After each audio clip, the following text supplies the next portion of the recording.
மூடி கிடந்த 6000 பள்ளிகளை திறந்தார். புதிதாக 12,000 பள்ளிகளை திறந்தார். மொத்தமாக காமராஜர் ஐயா 9 ஆண்டுகள்ல முதலமைச்சராக இருக்கும் பொழுது 18,000 அரசு பள்ளிகள்ல தமிழகத்தில் திறந்து வைத்தார். அதனால்தான் கல்வி கண் திறந்த காமராஜர் என்று சொல்லுகின்றோம். 18,000 பள்ளிகளை திறப்பதற்கு வாய்ப்பே கிடையாது, காமராஜர் ஐயா திறந்தார். அதனாலதான் தமிழகத்தினுடைய கல்வி கற்றவருடைய எண்ணிக்கை வெறும் 7 விழுக்காடு இருந்தது 1954.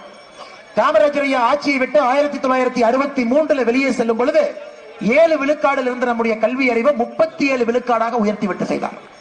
அவர் டேம் கட்டினது, அவர் ஸ்கூல் கட்டினது. ஆனா இன்னைக்கு வந்து டிஎம்கே ஸ்டிக்கர் ஒட்டுறாங்க, பாத்திருக்கீங்களா? ஸ்கூலை கட்டினது அவரு. தமிழ்நாட்டை வந்து ஒரு கல்வி கண்ணை திறந்து என்னை போன்ற உங்களை போன்ற பல பேர் என்று படிப்பதற்கு காரணமாக அடித்தளம் போட்டவர் கர்ம வீரர் காமராஜர் ஐயா, மேல இருக்கக்கூடிய தலைவர்கள் எல்லோரும் சேர்த்து. ஆனா இன்னைக்கு திமுக கார வந்து கூச்சமே படாம அது மேல ஸ்டிக்கர் ஒட்டுறோம். ஸ்டிக்கர் ஒட்டிட்டு நாங்க வந்த பிறகுதான் தமிழ்நாட்டினுடைய கண்ணையே திறந்து வச்சோம் அப்படிங்கிறோம்.